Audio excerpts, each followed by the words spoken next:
Because we are starting a brand new series just for the month of December. It's called Real Life Christmas Carol. And how many of you have ever saw the movie or read the book A Christmas Carol by Charles Dickens? It was funny. Last service, we have a group called Aspiring Readers, which they get together and read books. And they were making an announcement. They were watching a movie over at somebody's house, which made me think of most of the way I got through English in college. Was to go find a movie and watch it instead of read the book. And so I've never read the book from cover to cover, seen the movie a number of times. How many of you seen the one with Jim Carrey? Anybody see that one? That one I thought was really, really good. We took the kids to it. It was an IMAX, and they were younger at the time. It was an IMAX theater, and we were thinking it'd be a fun Disney movie, you know, and you go there, and it's pretty intense. And they stay to the Old English, the way that it was originally written, the same script. And so we're going to show you a bit of this in just a minute. But it's a mix between that version and the Muppets. Anybody see the Muppets version of Charles Dickens' book, A Christmas Carol? So there's kind of a mashup of the two that somebody did, which I thought was really good. So it's good if you like. So you'll recognize which one's which, obviously, but kind of softens it a bit. But I do want to tell you that my hope is for the month is what Charles Dickens was trying to do with the book and what the story is, and then you take a look at the heart of God and the story of His Son coming to earth, and we're not so far off between the two. And so what I want to do is I want to take the Nativity story, the story of A Christmas Carol from the perspective of Charles Dickens, and probably the biggest piece is our story and finding the intersect there. Because I really think that as we engage this, it's always good sometimes to take something new or something we're familiar with and infuse it into the Christmas story as we think about our own life. Because if we're not careful, this stuff just starts to become a little routine. Becomes a little mundane. We enjoy it, but we kind of gloss over it. And I don't want that to be the case for us as we roll into this season. There's a lot to learn, good questions to ask of ourselves. So again, this is what we're going to do. So I want to show you a clip. Now this clip is a little bit into the story. If you remember the story, we start with Marley. Now anybody know who Marley is in the story? Let's see how many fans we are of Dickens here. Who is Marley? Anybody remember Marley? Who's Marley?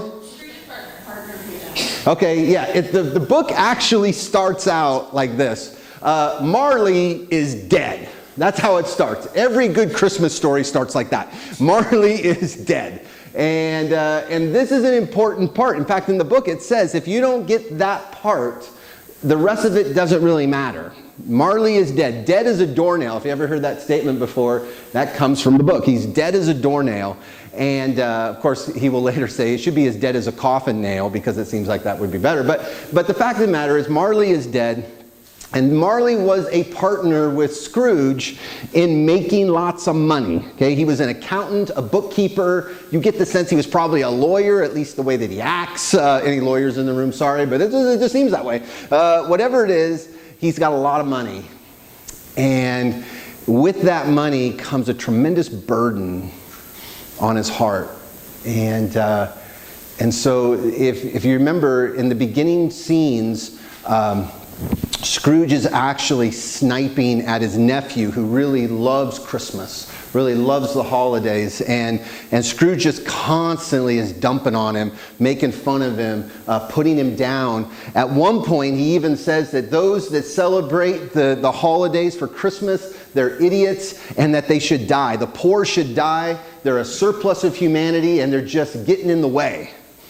Now, I know some of us would say, well, we would never think that unless you're going through roundabouts over the last couple of weeks with visitors in town, right? I mean, I almost got hit by a guy from Washington yesterday. Don't even want to talk about it. But anyways, point is that he's just, and you take a look at his demeanor, Scrooge is living with a lot of hurt, a lot of pain, and a lot of greed, and he's taking it out on everybody around him, taking it out on everyone. And I believe God has just about had enough. And so he sends an angel to speak to him, and that angel happens to be his old friend, dead as a doornail, Marley. So on that note, let's see if we can get this to work. Take a look.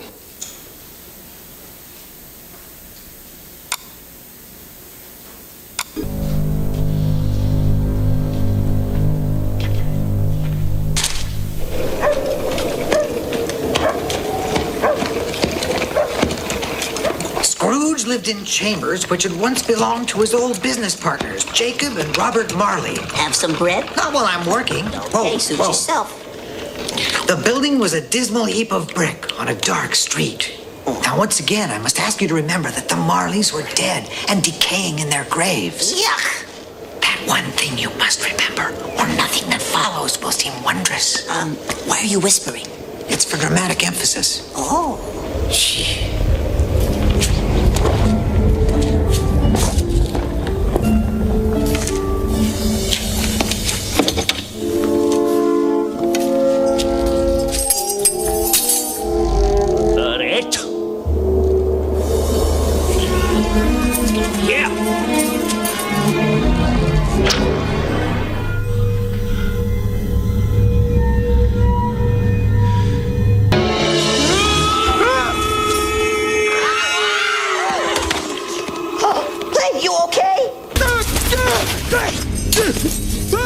Get away! Get away!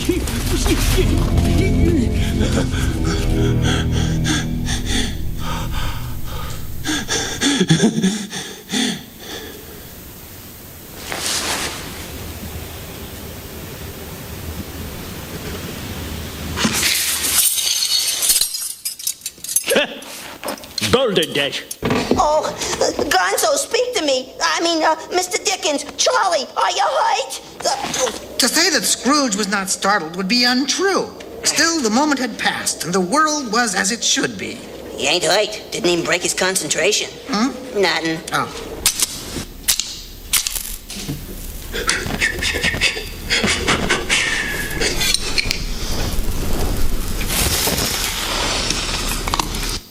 Come on, Rizzo, we'll follow him in. In a minute, I have a little bag of jelly beans over here. Will you just get over here? All right. Sheesh.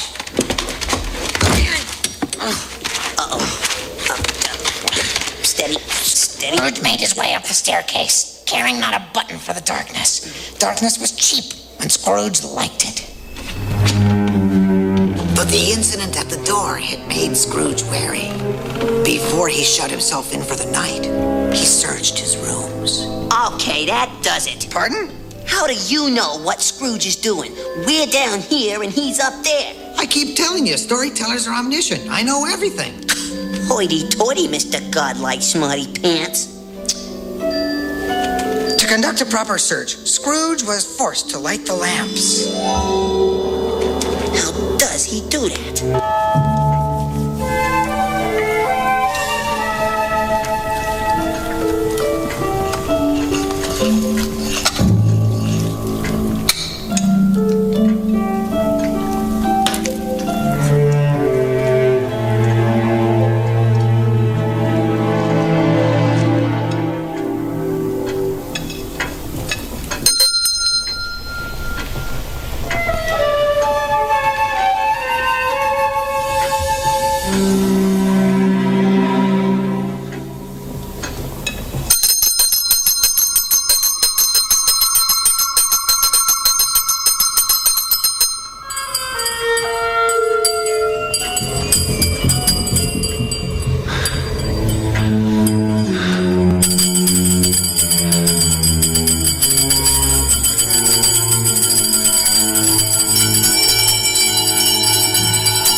Ebenezer Scrooge! Looking older and more wicked than ever. I knew he wouldn't disappoint us.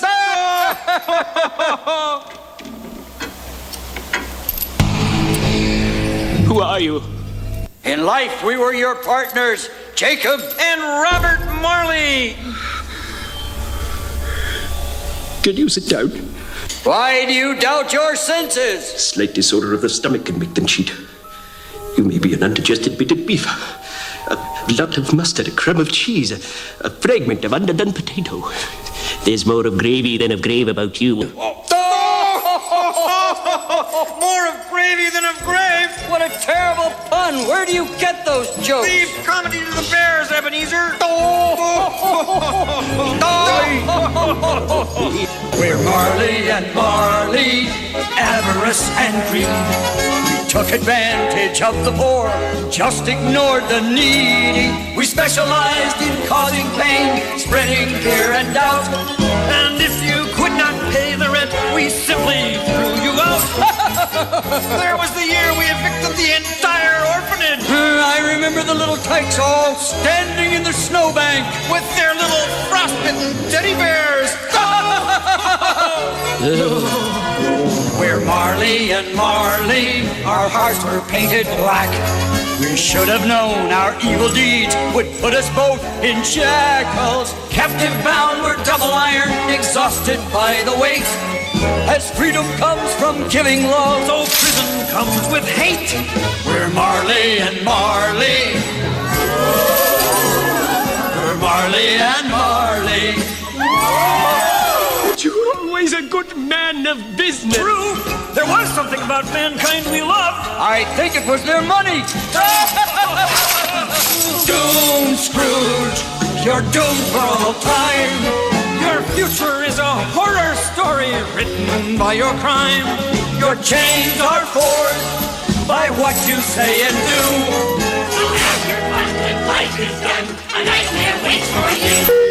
You are fitted in chains. Why? Oh, the chains! We forged these chains in life by our acts of greed. You wear such a chain yourself. Jacob, tell me no more. Speak comfort to me, Jacob. Comfort! You will be haunted by 3 spirits. That's the Johnson Hoop. I'd rather not. Without these visits, you cannot hope to avoid the path we tread.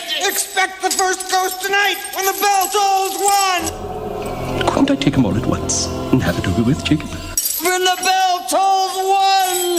We're Marley and Marley. Whoa. We're Marley and Marley. Whoa. We're Marley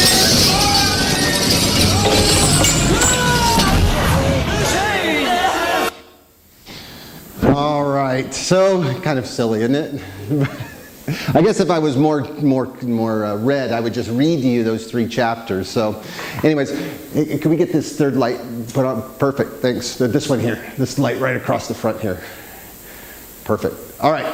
So one of the things as we talk about this is with Scrooge and with Marley is that so Marley comes back from the grave and really gives him a warning. What is the warning that he gives? Just in a nutshell, what is it? You don't have to sing the whole song. What did he sing? What did he say? Change your ways. There's a line in there. It says that the change that we forged in this life, right, will be the things that haunt us in our death. Now, I want to make sure that everybody here visiting this morning understands. I'm not elevating this. This is not scripture that we're watching play out on the screen. But there is a theme here. There is something that we learn from. It's a timeless story that speaks to our own hearts about how do we not do this or become this. And so when you take a look at the story of Jesus and his birth, I think I found a Scrooge and Marley of biblical proportion. Okay? So if you got your Bibles, we're going to be in Matthew chapter 2. I want to show you a guy that I think has an Ebenezer Marley type of syndrome. I don't know if you want to call it that, the sickness. I call it a poison that happens. And this guy is the guy King Herod. And King Herod shows up on the scene in Matthew chapter 2. He had found out that Jesus had been born, that the King of the Jews was now living in his land, and he would shepherd the people of Israel. And so we pick up verse 3 and it reads like this. When King Herod heard that when he heard about this, he was disturbed, and all Jerusalem with him. And when he had called together all the people's chief priests and teachers of the law, he asked them where the Christ was to be born. In Bethlehem in Judea, they replied, for this is what the prophet has written. But you, Bethlehem, in the land of Judah, are by no means least among the rulers of Judah. For out of you will come a ruler who will be the shepherd of my people. Okay, the key word here, when we talk about the poison that comes into the business of Marley and Scrooge, there is a disturbance that happens. He says he was disturbed. The NIV says, I don't like that translation. The Greek word actually means to be agitated, to be stirred up. And I guess disturbed could do that, but I've been slightly disturbed about some things. But this is not the case. He is vexed. He is upset in his spirit and his heart about this. In fact, the Greek word used here for disturbed is the same word used with the waters that were disturbed for the lame man. Remember when he couldn't make it in time to get down? The waters were churned up. That's his heart. It's churned up. Things are not right. I am disturbed about this. Something is not right within me. And so the first word we have here is this word disturbed. There's this agitation that we have. The second is the word deception. Take a look what happens here, verse 7. Then Herod called the Magi secretly and found out from them the exact time the star had appeared. He sent them to Bethlehem and said, "Go and make a careful search for the child. As soon as you find him, report to me so that I too may go and do" what? What's he going to say he wants to do? He wants to worship him. Now, do you really think that's the case, knowing the story? Absolutely not. But see, when you're disturbed and you're vexed and you have fear, okay, it's amazing the kinds of things you will say and do and get people to say and do for you so you can be relieved of a certain situation or circumstance. That's the case here. So, after they had heard the king, this is the Magi, they went on their way, and the star they had seen in the east went ahead of them until it stopped over the place where the child was. And when they saw the star, they were overjoyed. On coming to the house, they saw the child with his mother Mary, and they bowed down and they worshipped him. And then they opened their treasures and presented him with gifts of gold and incense and of myrrh. And having been warned in a dream not to go back to Herod, they returned to their country by another route. Now, we don't typically call them the Magi in the story. These are the three what men? What do we normally call them? The wise men. Now, it's kind of funny because these wise men are Magi. Now, Magi are from the area of Persia, which is northeast of Israel. These are Persian astrologers.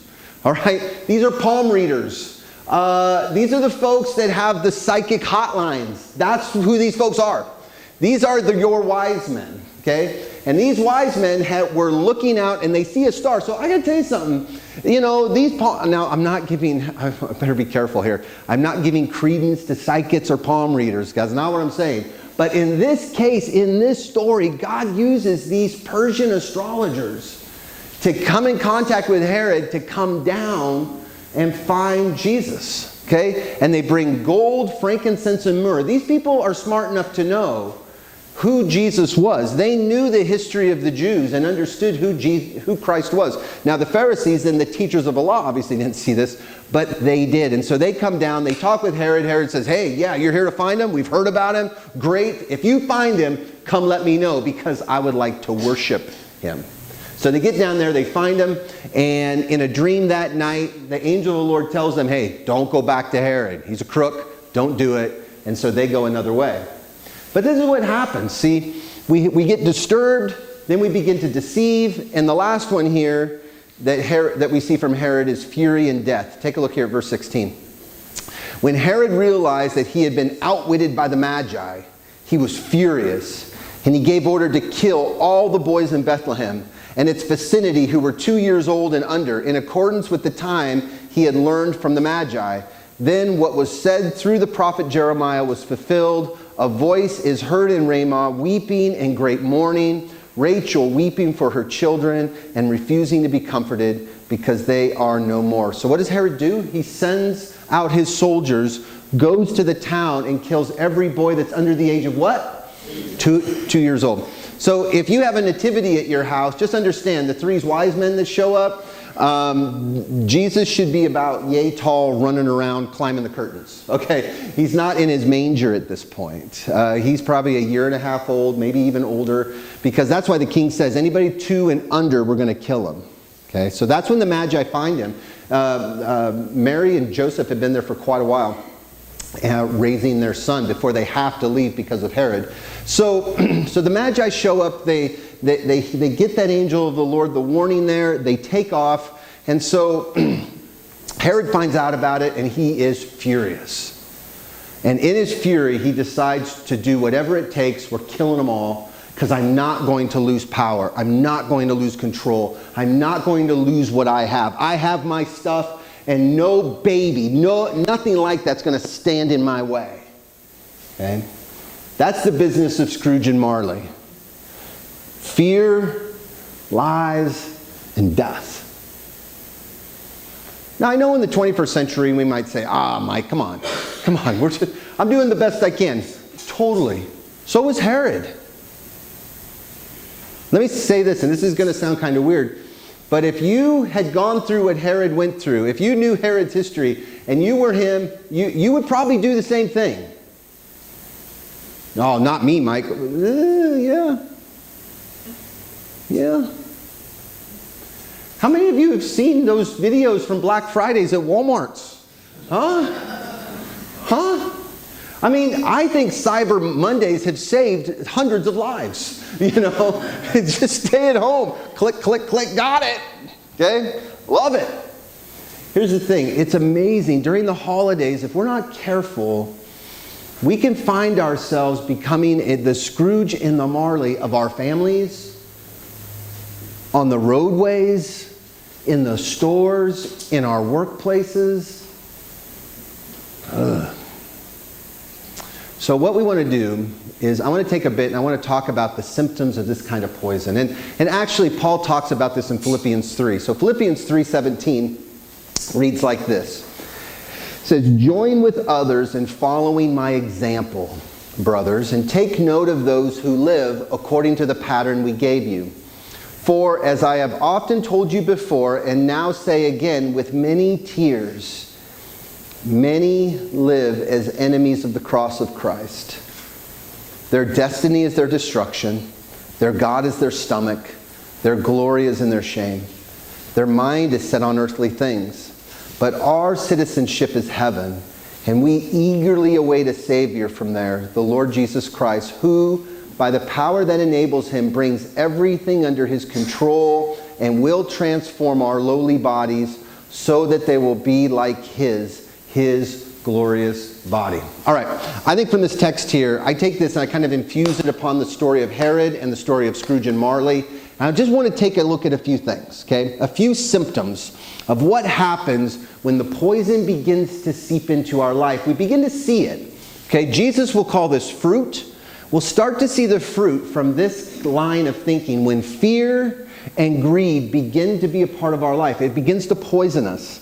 The first thing he says is, as a whole, with many tears, I've got to tell you, there will be people that will be enemies of the cross of Christ. Now, I don't think he means necessarily the cross or the Jesus. I think he's talking about what it symbolizes, what it is. It's the gospel, it's the kingdom, it's everything we stand for. There will be people that will be up against it. They'll push against it. They don't want to hear it. They don't want to have it in their life. They don't want to talk about it. They're tired of it. When we talk about grace, mercy, and forgiveness, when we talk about hope and love and connection, when we get poisoned by greed and fear, those concepts begin to be something that we push against.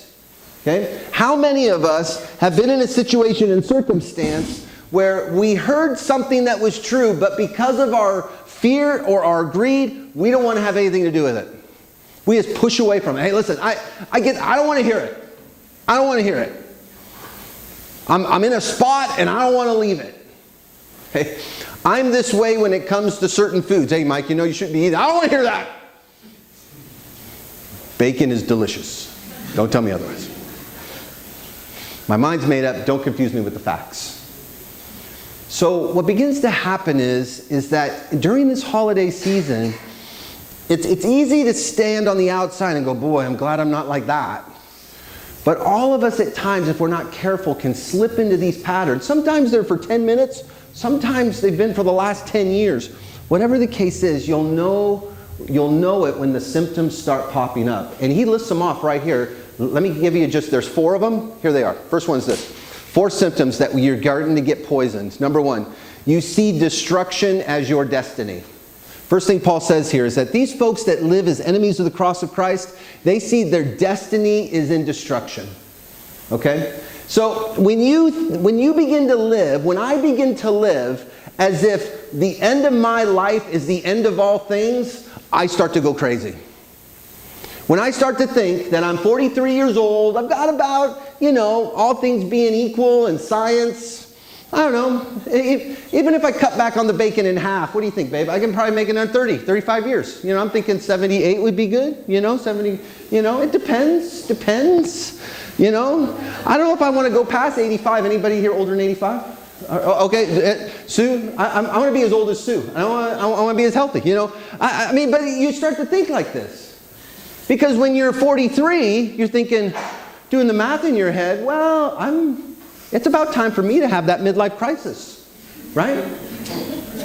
Midlife crisis, because listen, I've lived more than half my life. So now I have to look back on how I spent the last 43 years, and there's always regret, and I should have done this, I wish I would have done that, wish I would have saved more, wish I would have bought that, wish I would have... But do you see what happens here? Do you see the underlying belief that's starting to poison how we're thinking and feeling? It assumes that I only have 80, 85 years to live. What's the truth? What is the truth about that?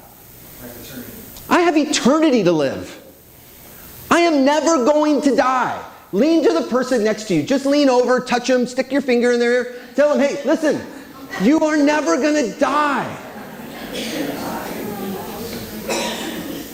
Listen, and you say, oh, Mike, hey, that only applies to people that believe in Jesus. No, that's not true. Everybody lives forever. That's why Jesus is so important. Amen? Everybody lives forever. It has more to do with where than if. The fact of the matter is that this is what we are. We live forever. And if you're here this morning and you've given your heart to Jesus, you trust Him with your life, I tell you something, it only goes from good to the best. So if I don't make it to the Walmart to get the $200 50-inch TV, I don't have to walk around for the rest of the week like, oh, listen, I guess I can if I want. But really? Now, I'm not minimizing the frustrations. Listen, I get it. Listen, I'm human just like you. I'm not trying to minimize it. But what I'm telling you is that if we begin to think that all we have is we only have 27 more Christmases left, so this one better be so good. We choke the life out of it. We start to go, we go insane.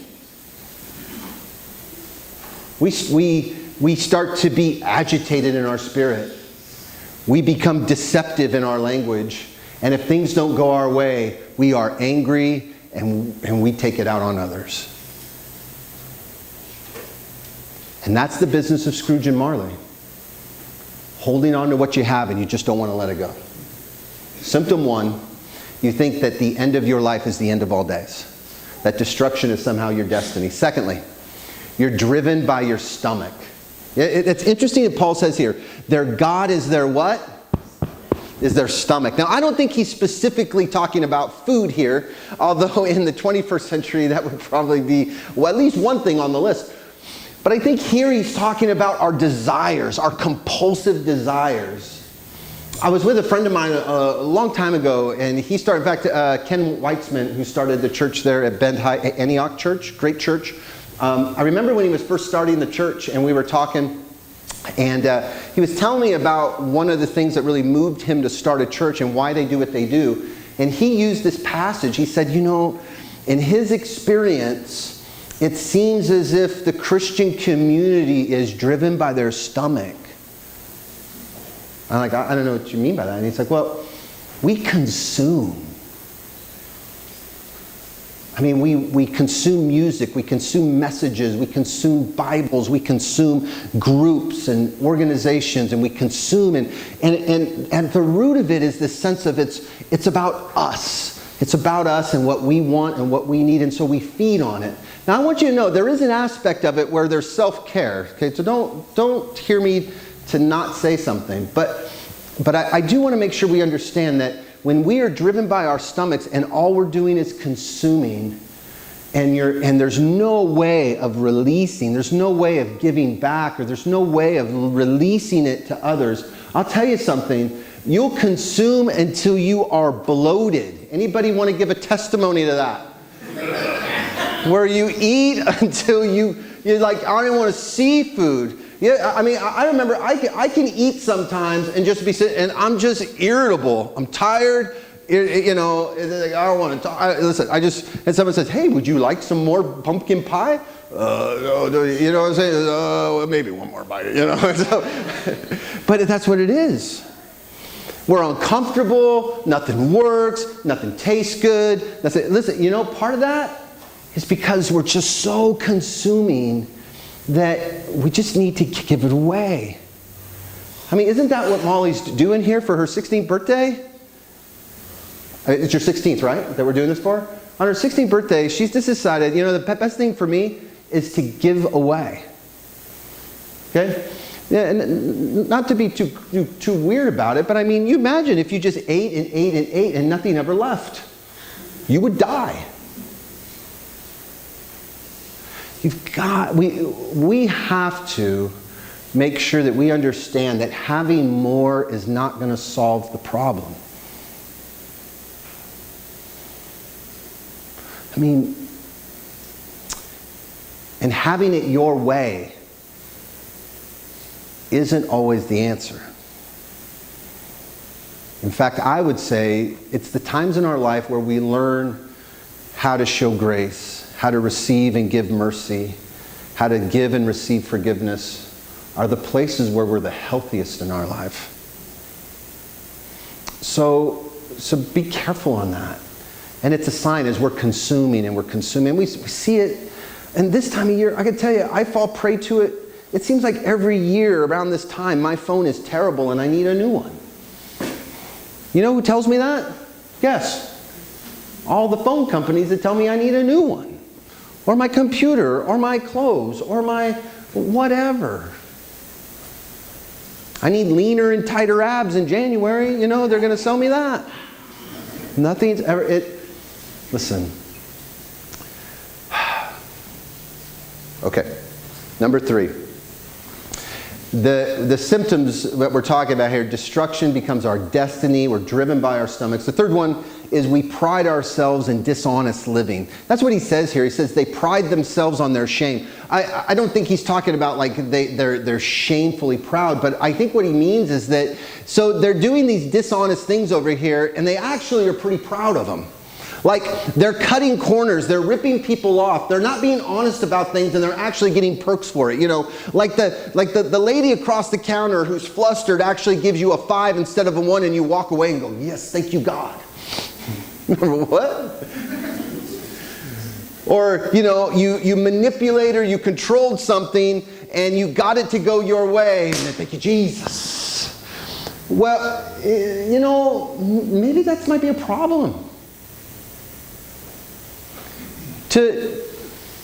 We've got to come to the place where it's like, you know, we should celebrate the places where our genuine vulnerability and our authenticity, even at times when we fail, are the things that we are actually the badges of courage that we get to tell to other people.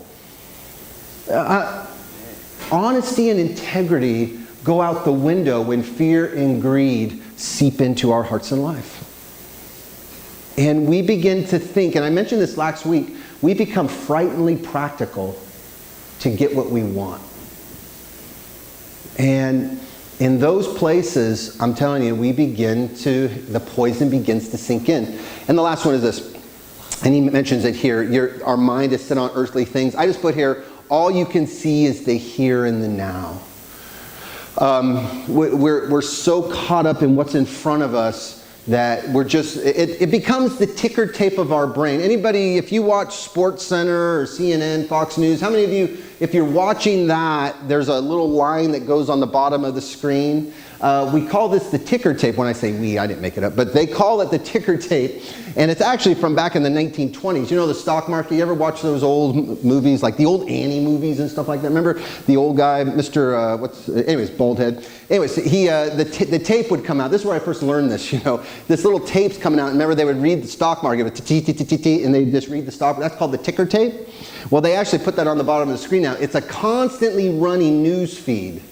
Okay, whether it's sports, headline news, whatever it is, it's constantly running across the bottom of your screen. And I bring this up because in my life, at least, maybe you can relate to this, no matter what is going on around me, there is a ticker tape running on the bottom of my screen. Anybody know what I'm talking about here? Okay, someone can be talking to you about, I went to this, I climbed Mount Kilimanjaro, want to see my pictures? And you're like, oh, that's really interesting. And the whole time you're reading the ticker tape.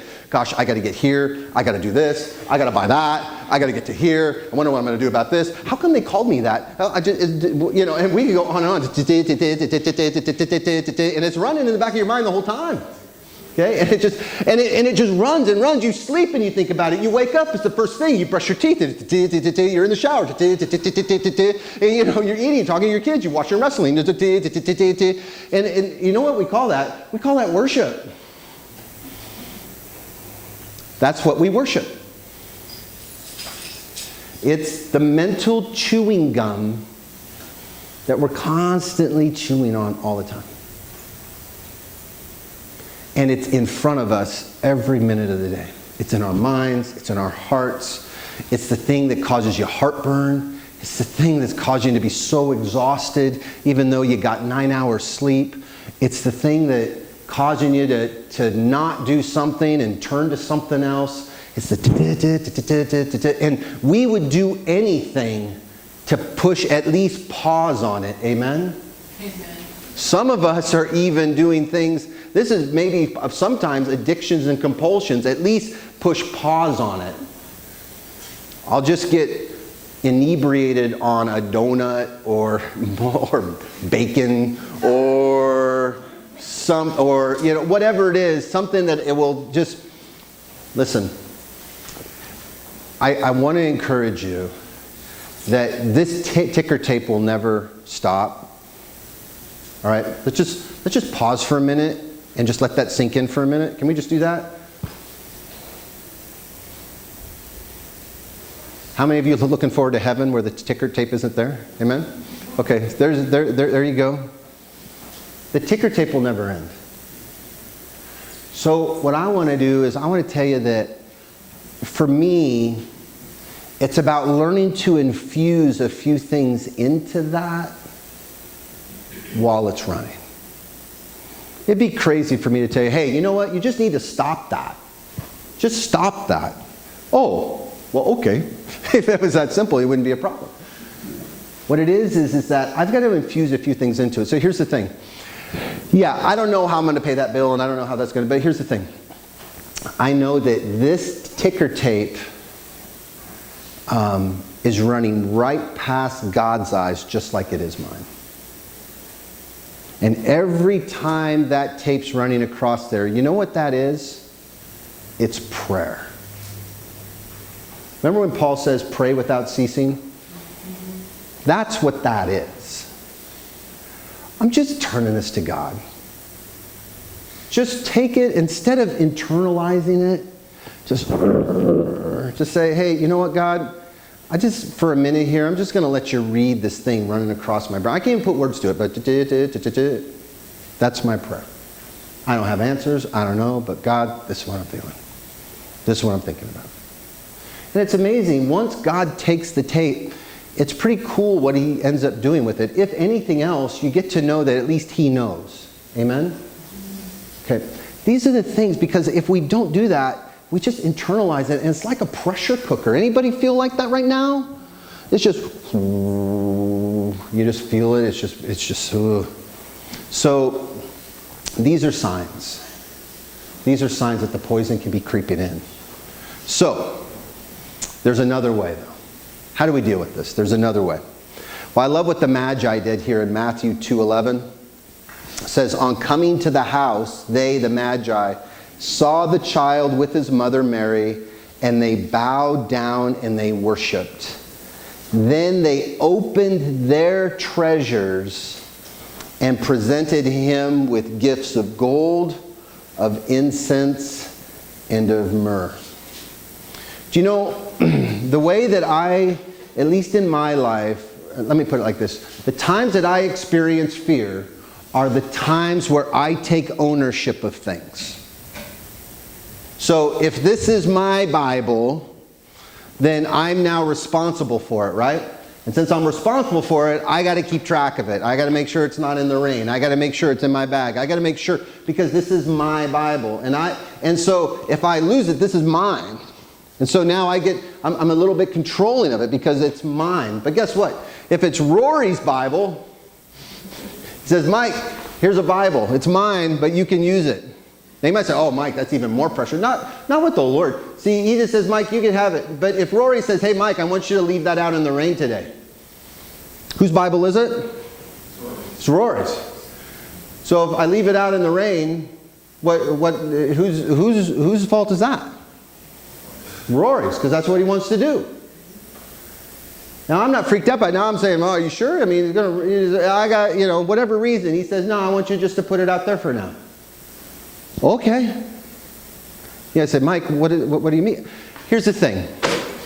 If I have ownership of my life, then everything about me, everything that I have is mine, and I've got to manage it and control it. And if it doesn't go my way, I'm a failure, I'm losing, I'm in fear mode. But the moment I say, hey, listen, you know what, God? My kids, they're yours. Because that's part of my ticker tape, believe it or not. Any parents here? Thinking about my kids all the time. Thinking about how I'm going to pay for their Christmas. Thinking about how they're doing up in Portland. Thinking about what's going to happen if this took place or this took place. But you know what? They're not mine, they're the Lord's.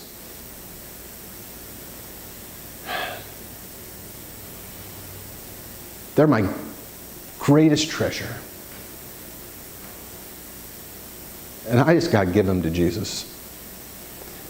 And like a friend of mine said, sometimes you got to wrap them up in the very blanket God gave them to you in, and you just lift them up to the Lord.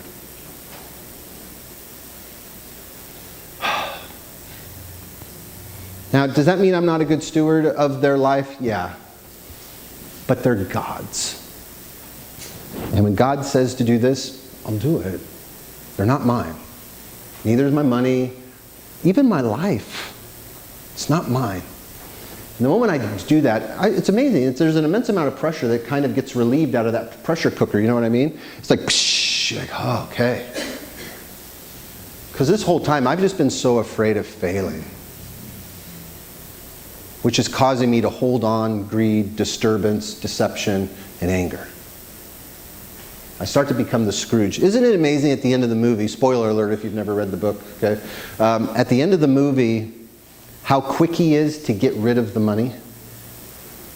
The moment he realizes that it's really not his, but it's supposed to be spent and given away, he almost looks for reasons to give it up. Okay? Once you know your life isn't yours and it's the Lord's, you're like, I don't know. I don't know how many years I've got left on this earth. I don't know. I may not make it through the end of the day. I seriously don't know. But that's all right. It's not my life. So I'll spend it. And I don't know how many days I'll have left, but it's okay. I got eternity. I got eternity with Him, so I don't need to sweat. So Father, this morning, just thank you. Thank you that we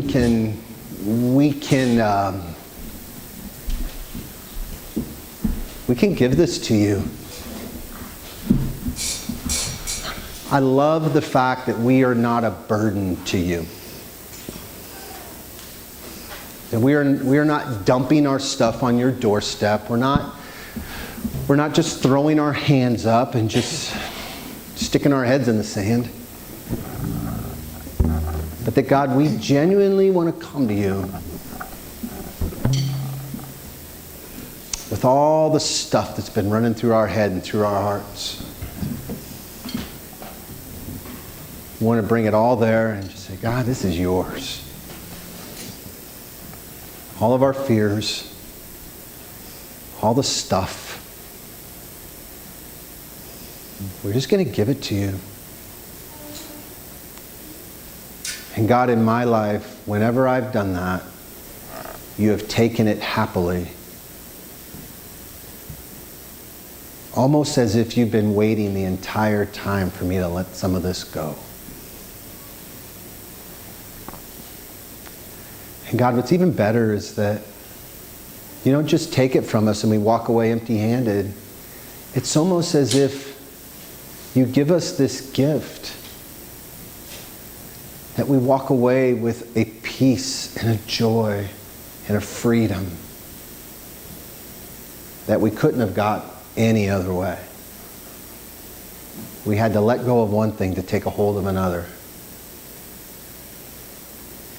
Lord, in this time of year, remind our hearts and our minds about what's real and what's not. That people matter. That our soul matters. And pretty much the rest of it, well, it'll work itself out. So we love you and we thank you. And it's in your name we pray. Amen. So we got one last song that we want to sing to the Lord. And in that, Judy is in the back. She is